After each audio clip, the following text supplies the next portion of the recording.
Well, we can speak to Alex Macheras. He's an aviation analyst and joins me now from London. Alex, what do you make of this crash from what you've been able to gather since it happened?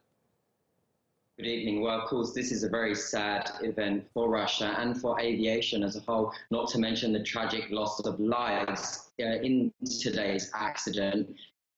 Is the first fatal aviation incident since 2016. So as we know, in 2017, this was one of the safest years on record ever in recent history where there were no fatal accidents. Sadly, this morning, it was the first incident.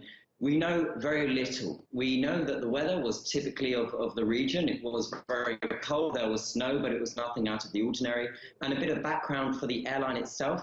This is a small Russian regional airline who actually have quite good plans to grow, and they had a recent investment period where they're acquiring new aircraft to operate more domestic routes. So this was a very routine flight that was meant to go very smoothly from Moscow to Orsk, which is a place on the border of Kazakhstan. Unfortunately, we know that around 6 minutes the flight, as the aircraft was climbing towards its cruising altitude, it disappeared from radar and then the crash site was found.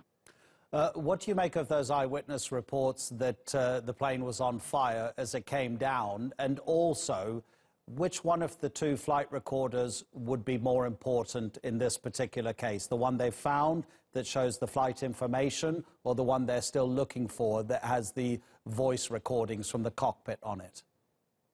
Well, in terms of I'll pick you up on the first question. In terms of the viewers who say that they saw the aircraft burning as it descended towards the ground, this really doesn't rule out anything. This could be just as much as something related on board the aircraft as it could be mechanical pilot error. So I think we'll leave that to the investigators, and the investigation has already started.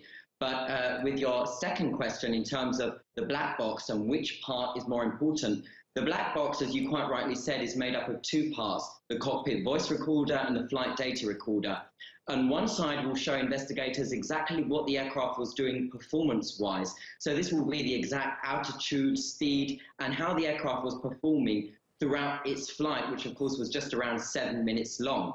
The cockpit voice recorder will be key because this will tell investigators when they listen to the recording what was going on in the flight deck at the time. Any chatter with air traffic control or between the pilots themselves, if they, for example, noticed a problem, would have been recorded. So both are as important as each other when it comes to the black box.